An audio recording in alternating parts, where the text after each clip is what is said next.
In the December 2018 issue of UK magazine Retro Gamer, readers enjoyed a retrospective interview with head of Sonic Team Takashi Iizuka and former art director Kazuyuki Hoshino on the 1998 hit Sonic Adventure. Sonic Adventure is an interesting game. Its public perception has wavered quite a bit over the past 2 decades since its release. From ecstatic praise at the time of its launch to a pretty tepid distaste that's developed today. As it is, the game is mostly remembered as rough around the edges, and only as the first of many poor 3D Sonic games. The interview has gotten quite a bit of buzz in the Sonic community though, due to an interesting comment Iizuka makes at the end.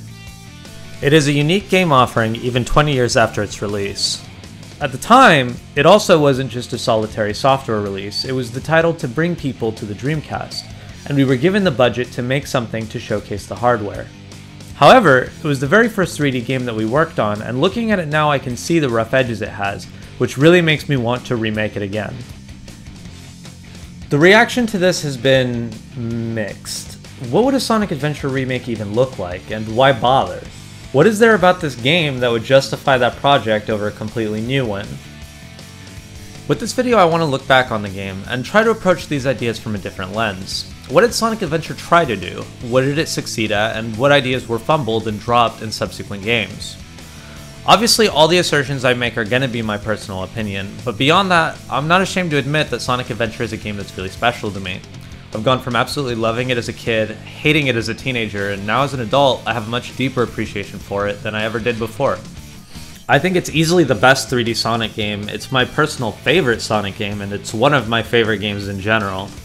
Although I try not to gloss over its flaws, I know I probably look at the game more favorably than most, but that's why I chose to make this video in the first place, to shed some light on some of the underappreciated design choices that were lost in future 3D Sonic games. That all out of the way, let's take a deep look at the jagged and beautiful mess that is Sonic Adventure. Immediately with the cover art and the title of the game itself, it's made apparent what Sonic Adventure's ambitions are and the feelings it aims to convey to its players. The game isn't Sonic the Hedgehog 4, Sonic 3D, or some other nebulous buzzword title. The word adventure is spotlighted, emphasized in all caps over an earthy rock texture and filled with misty images of the ocean, sky, and palm trees. On the game's original box art, Sonic is in an extreme dynamic pose, overlaid above faded images of both a modern New York-themed city and stone temples based on real-life Mayan architecture. It's with this, and the game's opening, that we begin to see how Sonic Adventure sets itself apart from its predecessors and evokes the feeling of its namesake. The game begins in Station Square. You can notice in the first in-game cutscene that a lot of care has been taken through their use of clever camera angles, cuts that take care not to betray the actual size of the level geometry, and even a handful of NPCs that aren't actually used at any point in the game to create the illusion of a vast and bustling metropolis that Sonic can explore. Sonic admires the compressed JPEG of a boundless cityscape before him. Oh yeah! This is happening!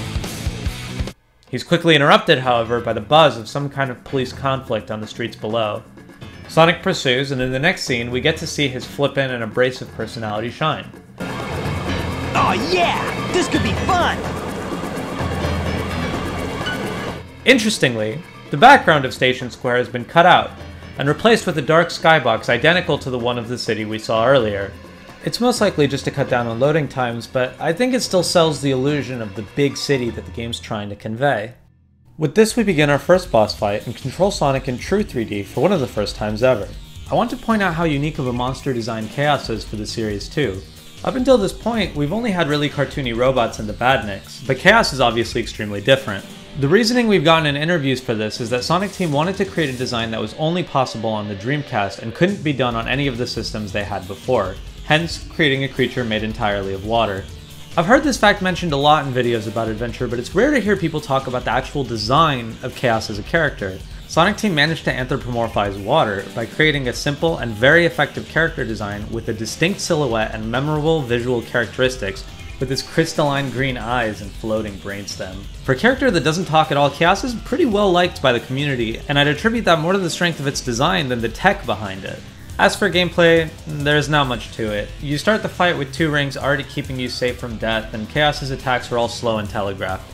It's not bad, but it's also not really interesting, and it mostly just involves waiting around for Chaos to make himself vulnerable.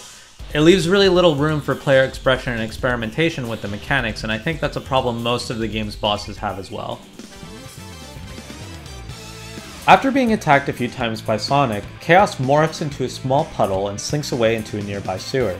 Come on, you big drip! Where you going? The camera's looking up at Sonic, showing him standing tall above the creature he just defeated, only to rise and peer down on him from atop a tall building, where we see Dr. Robotnik secretly observing the scene below. We learn through monologue that Robotnik has some knowledge on what Chaos is, claiming it to be the god of destruction, before laughing maniacally as the scene fades to black. It probably sounded a lot more dramatic from my description than it did on screen though, huh? Sonic Adventure is a beautiful game and was unquestionably visually stunning when it launched, but one aspect of its visuals has aged horribly and become something of a meme among the community: its animation. If you thought Sonic, Chaos, Eggman, or any of the other minor characters in the opening looked stiff or awkward, well, it doesn't get better. In this 5-minute sequence, all of Sonic Adventure's greatest successes and failings are foreshadowed. Its eye for the cinematic, its radical new setting, its shift in conveyance of tone, its intuitive and simple gameplay, as well as its cut corners, some of the limitations of that gameplay, and its horribly aged animation. We flash forward to the next day, where we find Sonic relaxing at the pool. Unfortunately, our boy doesn't get to enjoy his nap for very long before he gets jolted awake by the sound of Tails crashing his plane on the beach. What? Tails? Watch out! You're gonna crash! Ah!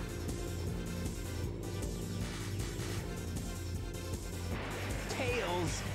Now, what am I gonna do with you? We witness some of the game's famously nuanced and detailed animation, as Sonic spouts a few one-liners and runs to the beach for our first action stage. Also, excuse me, I'm going way off script for a second, but I literally cannot take this anymore. If you're playing this game, just play it in Japanese, or whatever other... oh, oops, English text, Japanese. Look, the English voice actors are great. I really respect the job that they did. I like Ryan Drummond a lot. I hope that he voices Sonic again someday. But the voice direction's bad. I already made a bunch of jokes about it. Just, look, a lot of people complain about the voice acting in this game, but we have the option, so just switch to something else. The Japanese voice acting, I assume, is a lot better. I don't know. I don't speak the language. But it sounds good to me. Anyway, moving back onto the video. Sonic Adventure's environments are split into 2 categories: action stages and adventure fields. Action stages are the straightforward, relatively linear affairs we've come to expect from Sonic, whereas adventure fields are non-linear hubs that serve as safe havens for the player to relax and immerse themselves in the world. Emerald Coast is a great first stage in a lot of ways, but the most immediately apparent to me is its presentation. We've had green grassy hills for 4 games now, and honestly, you get a little tired of it. Emerald Coast's shining blue sky and the tropical paradise aesthetic feels like a breath of fresh air as the opening to a Sonic game, especially since in recent years we seem to just be getting new iterations of Green Hill again. The background music's an upbeat track with powerful guitar riffs, uplifting brass, energizing percussion, and it's a big step away from the more pop-like sound of the previous games.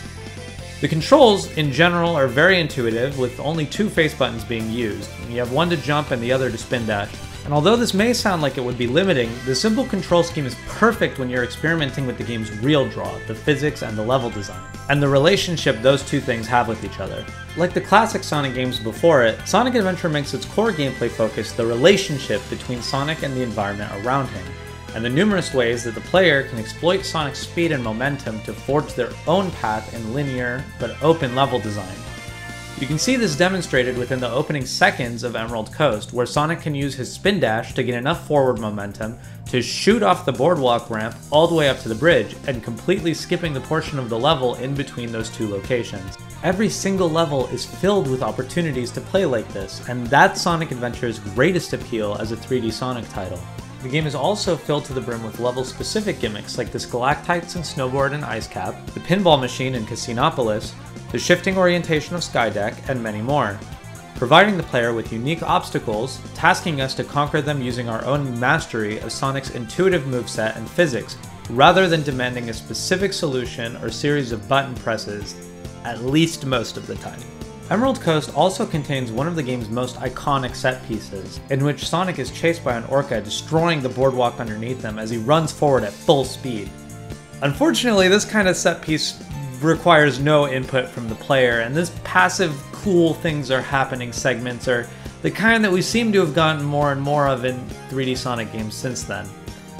In moderation, these kinds of cinematic moments can be a lot of fun, and provided that they don't last too long, they don't become boring on repeat playthroughs.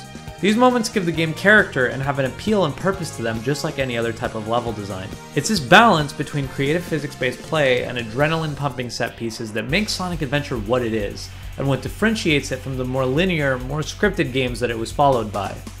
The balance is of course not perfect, and there's a lot of room for improvement if the game gets remade or iterated upon, but it's a balance nonetheless that veers closer to the freeform gameplay of the classic games than any other 3D game in the series since.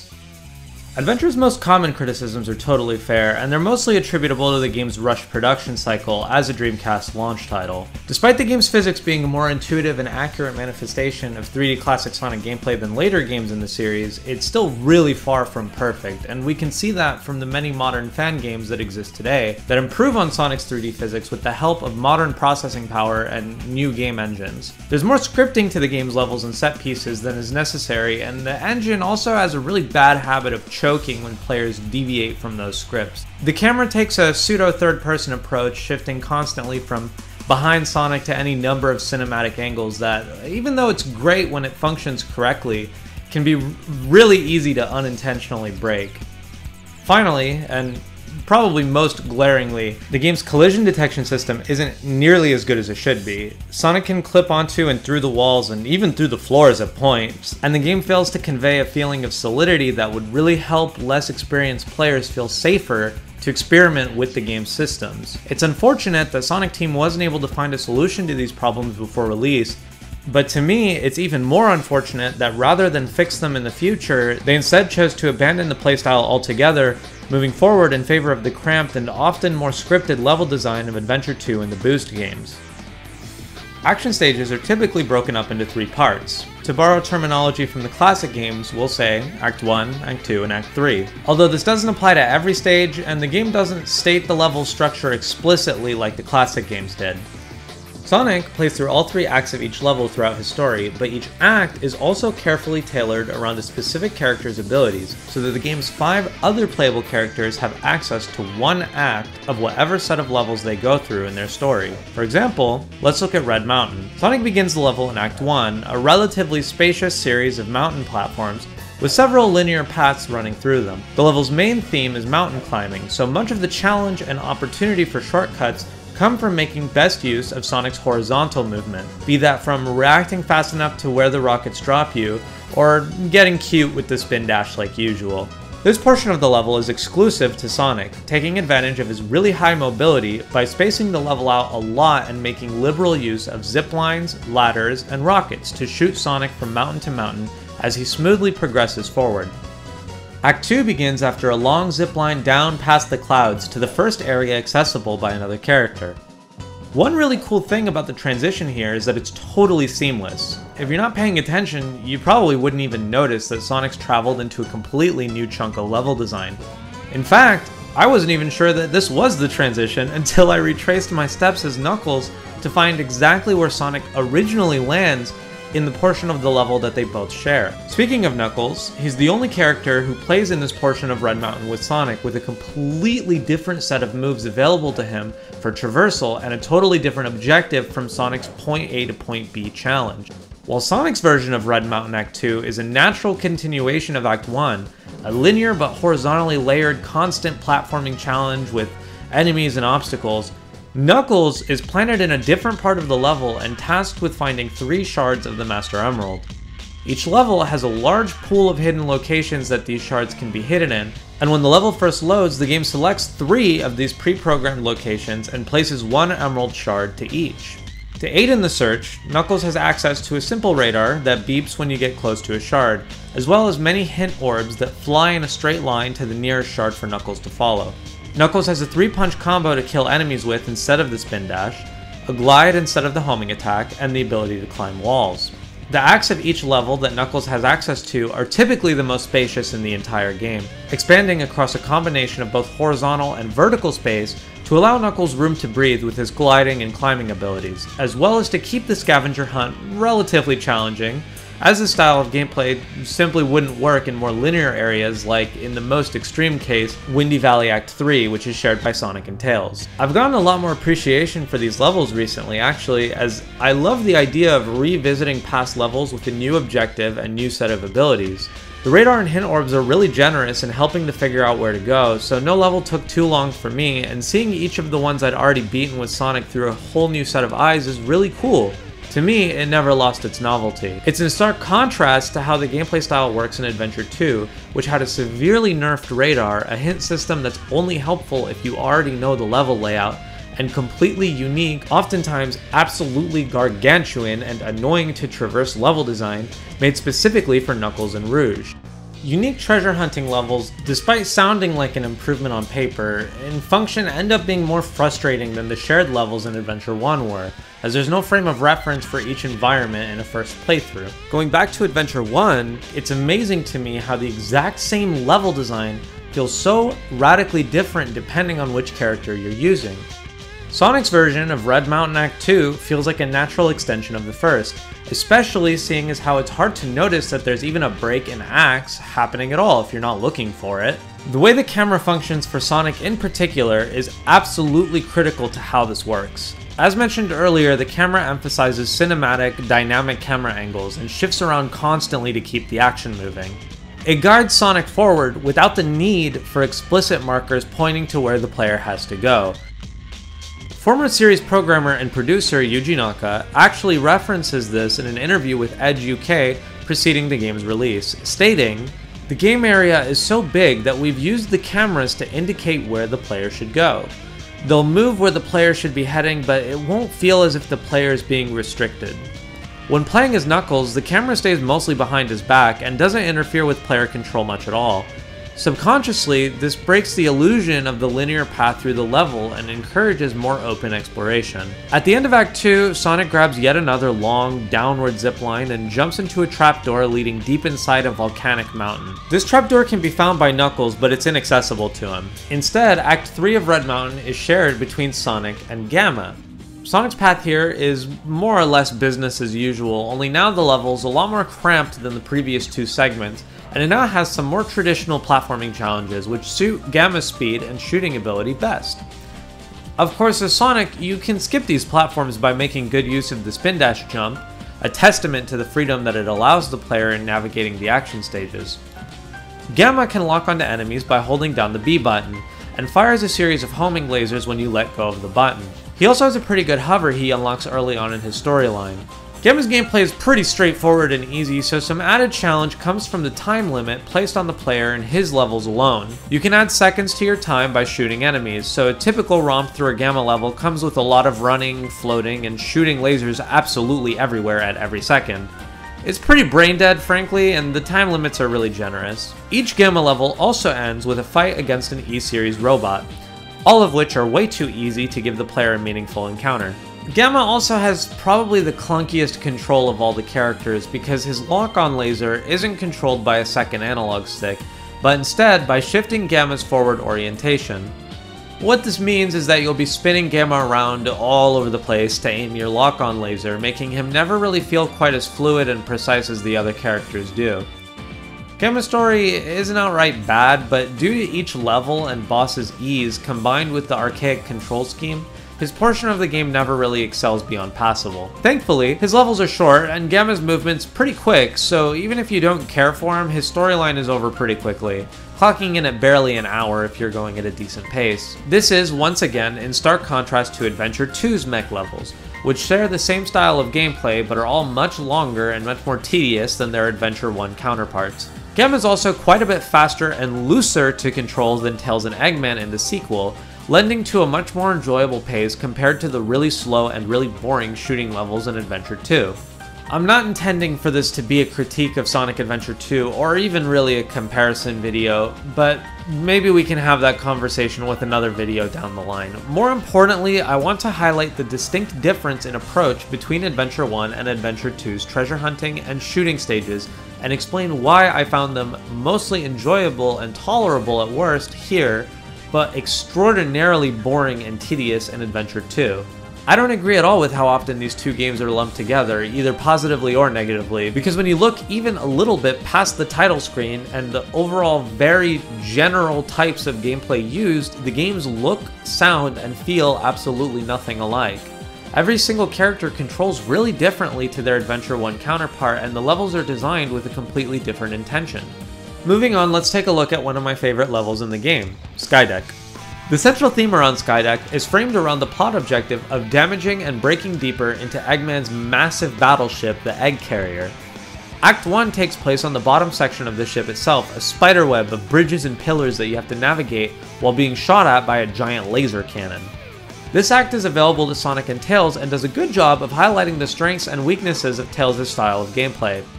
Sonic Skydeck is, in my opinion, one of the most exciting levels in the game, characterized by its cool, zigzagging level design, cinematic camera angles, and really fun playable set pieces in running across the bridges as they're being shot down by the cannon. Tails' Skydeck is the same thing, but completely trivialized by his overpowered flying ability.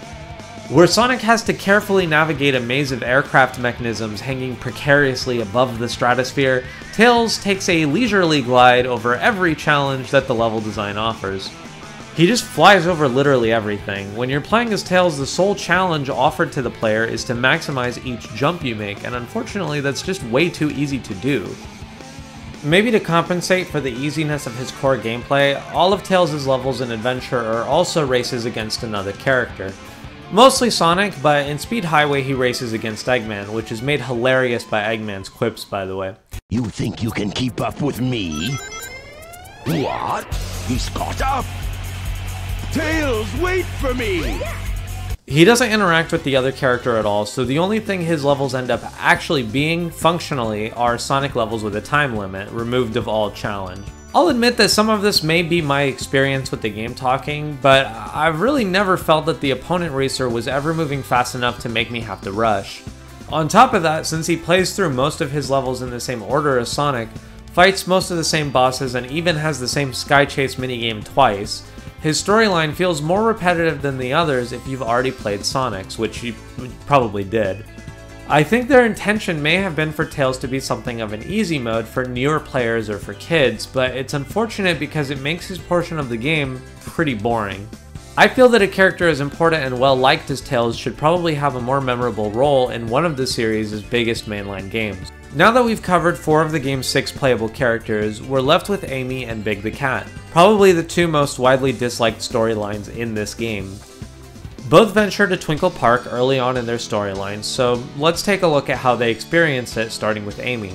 Amy makes her playable debut in this game after having already been introduced in Sonic CD. Both her and Big are by far the 2 slowest characters in the game, but because Big's levels don't really involve a lot of movement in the first place, you really notice this fact with Amy. I don't really know where to start when it comes to talking about Amy's gameplay.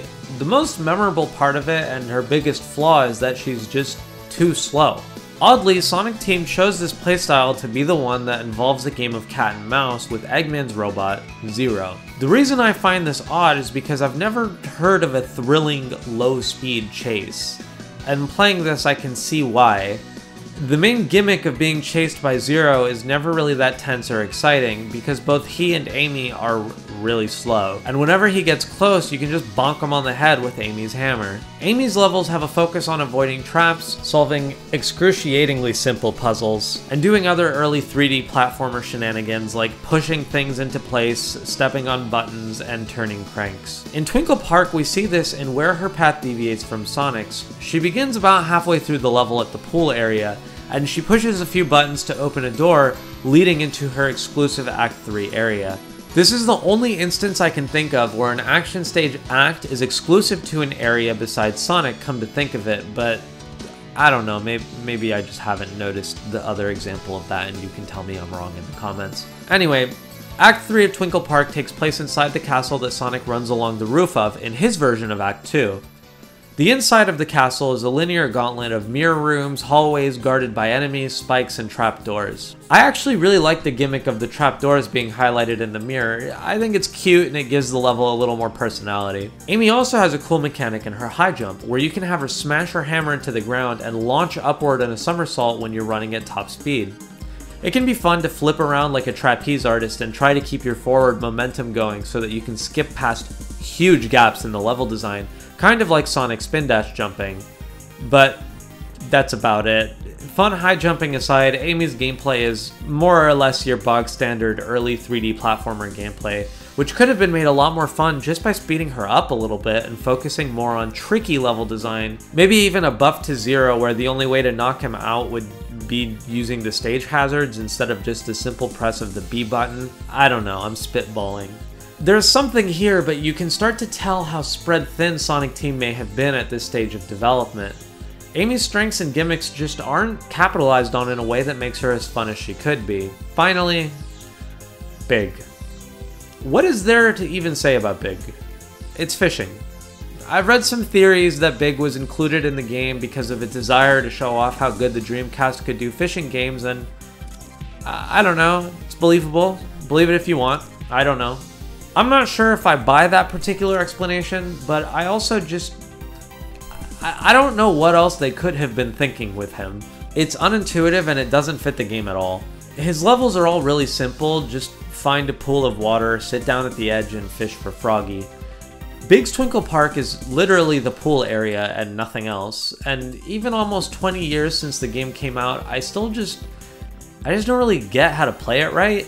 Big didn't need to be playable, and as harsh as it might sound, I think this storyline really stained the game's legacy. I like the character though. So that's everyone. Now that we understand the way each character works, what their strengths and weaknesses are, and what those qualities require from the level design, let's look at the way that Sonic Team broke down the action stages again. This is, in my opinion, nothing short of absolute genius. And it highlights how Sonic Team made extensive and smart use of their level design assets to get the absolute most out of every level, while still having every single run through them feel fresh and novel because of how different each character's abilities are. There is not a single other Sonic game, period, that handles its stage structure this way, and I don't know why. One of the most consistent difficulties in creating a 3D Sonic game is dealing with how fast Sonic has to move. Game design is hard, and asset creation is time-consuming and expensive, so because Sonic has the unique problem of shooting past those assets so quickly that the average playtime ends up being shorter than it would be otherwise with most games, it's important to make those assets count. With Sonic Unleashed, this exact issue was mentioned by the developers as the reason for the Werehog's existence, because it gave them the opportunity to reuse assets with a slower style of gameplay that padded out the game's average playtime. You can see this in every single 3D Sonic title.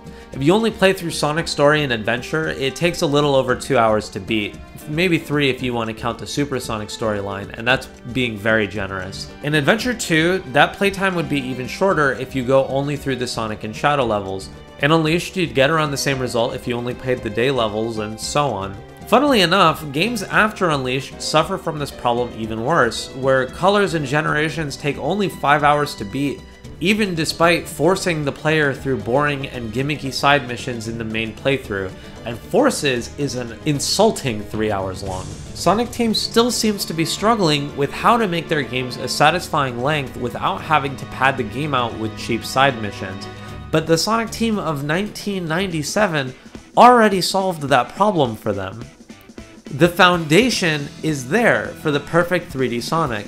The pitch that each playable character gets sets of levels with a section of level design catering directly to them while also accommodating Sonic, the most versatile character in the cast, is one that works and can be iterated upon in future games that continue to improve the quality of the gameplay over time. Building the levels this way challenges the team to be creative in designing their obstacles and challenges, and it makes each level feel unique when playing through them as Sonic. For instance, how Gamma's levels are built differently from Knuckles, subsequently making the level design distinct and unique for both of their respective playthroughs, and Sonic, who has a linear path drawn for him in both levels. It also keeps the characters from feeling too different from each other, as they all have to share the same basic set of controls to allow them to navigate an environment that also works well for Sonic. I really can't emphasize enough how important this is to why Sonic Adventure is a good template for 3D Sonic. It's critical. When characters share level design, it benefits all of them, and it solves Sonic Team's problem of asset creation for a character that moves fast through their levels. The way it's executed in Adventure is weakened by the inconsistent quality of the alternate playstyles, yes. I want to be clear that I'm not asking for Fishing to come back or for Amy and Tails to play the same as they do in this game with no improvements, but I believe that the idea of structuring the game the way they did is solid, and it's the best framework this series has ever had for crafting future games. And with that, finally, we can move on from the action stages. The direct counterpart to the game's action stages are what the game calls adventure fields, standard hub world areas that were typical of games of the era and now seem to be making something of a comeback. There are 3 adventure fields in total: Station Square, the Mystic Ruins, and the Egg Carrier, and all of them feel pretty distinct from each other.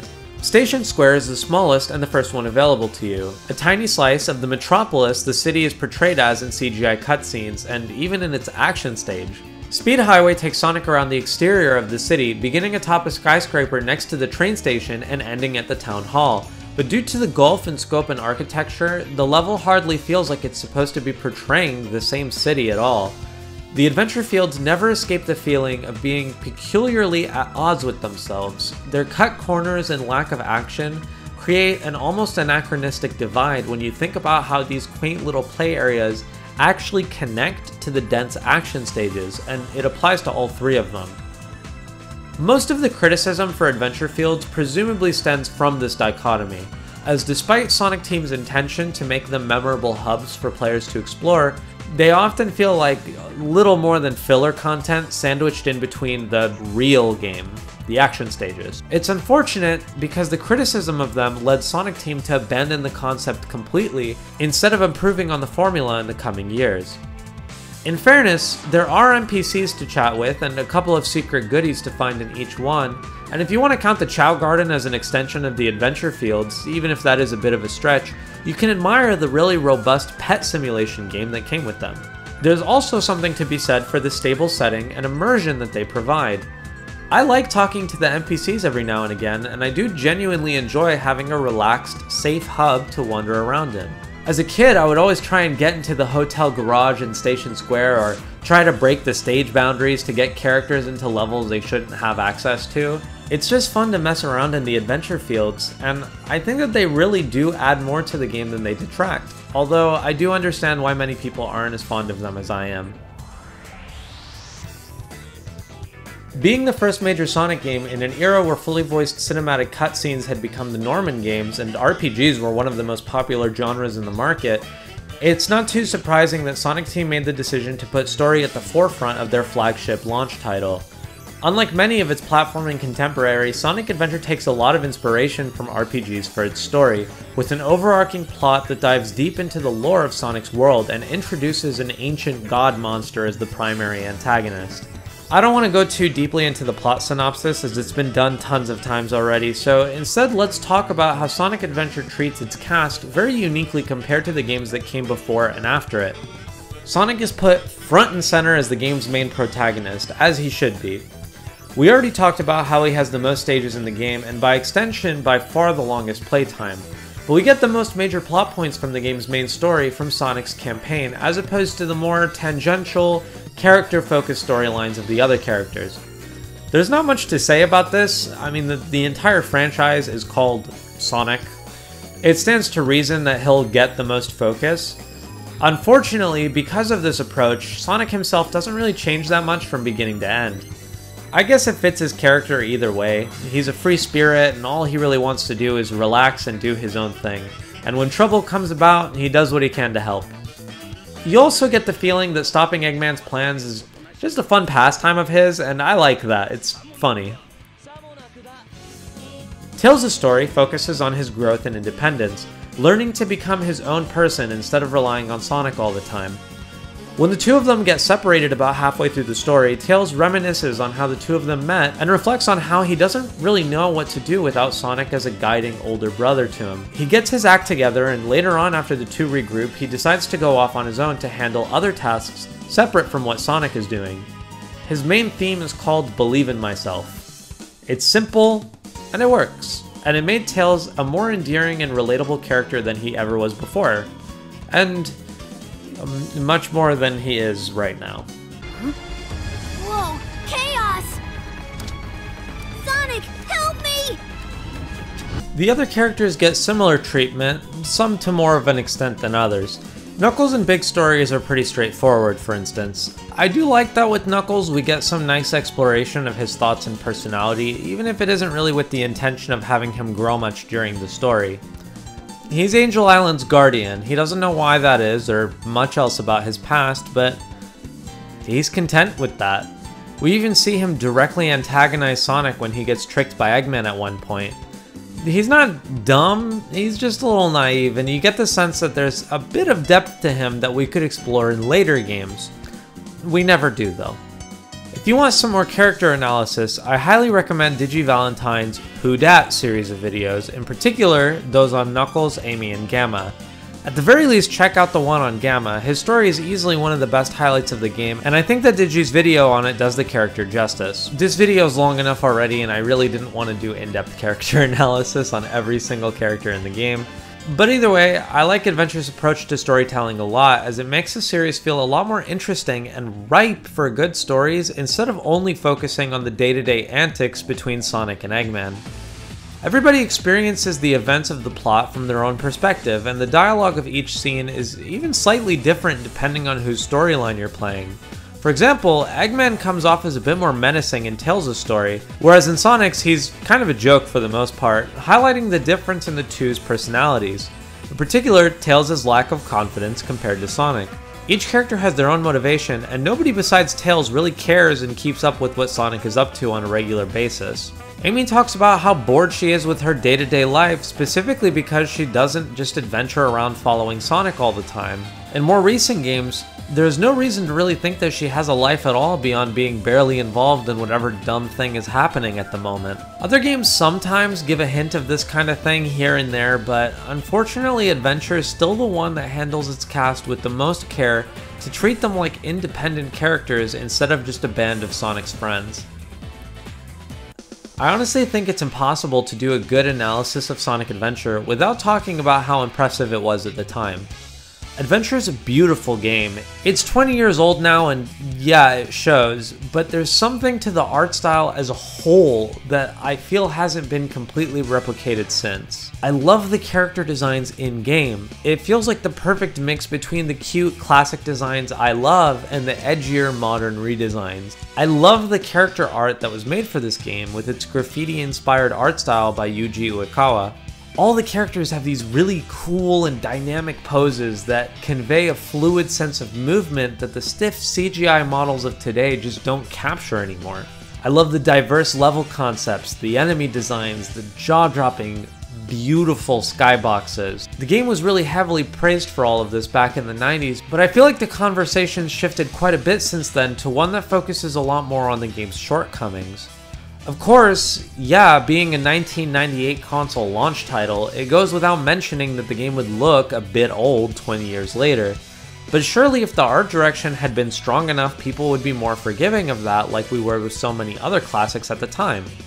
Right? Well, you'd think so, if not for the fact that the version of Sonic Adventure most people these days saw and played wasn't the one that the Sonic team of the 90s agonized over to bring Sonic back in the public eye. Instead, we have DX. See, Sonic Adventure was being developed as a launch title at the same time that the Dreamcast hardware itself was being finalized, and because of that, the engineers and programmers at Sonic Team had a lot of input on the design of the hardware. This led to the production of a GPU feature called Order Independent Transparency, or OIT. The Dreamcast remains, to this day, the only console to have this feature hard-coded into its GPU, although modern consoles now have similar solutions to deal with transparency more accurately. You can read more about the technical details and ramifications of this in modder PKR's blog, Dreamcastify. Put simply, the lack of this feature on the GameCube caused a lot of objects to break in the porting process, making things look different from how they should. When I took computer science in college, I failed spectacularly, so I'm not going to try to get further into the nitty-gritty and just recommend that you look into the blog if you want more detailed info. Call me a big dum-dum in the comments. Anyway, this is where the changes come in. Sonic Adventure DX features a completely new lighting engine, new character and object models, and new textures. As you can probably tell by my tone, in this case, new does not mean better. Entire special effects have been completely destroyed in the DX version of Sonic Adventure.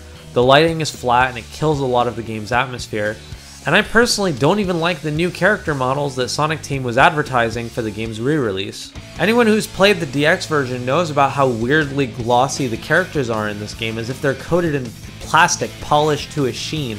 But even using the No Gloss mod by Main Memory and plopping them in PKR's Dreamcast conversion mod with the proper lighting restored, they still just look garish to me. The proportions are changed to match the more modern designs, but combined with the stiff movement and animations, something about them just looks really uncomfortably odd. I can't help but feel that Sonic's face looks weirdly aggressive in this version. Now wait a minute, Sammy, what's all this about Dreamcast conversion mods, I ask myself. Well, glad I asked, because the Dreamcast version is widely regarded as the best version of the game.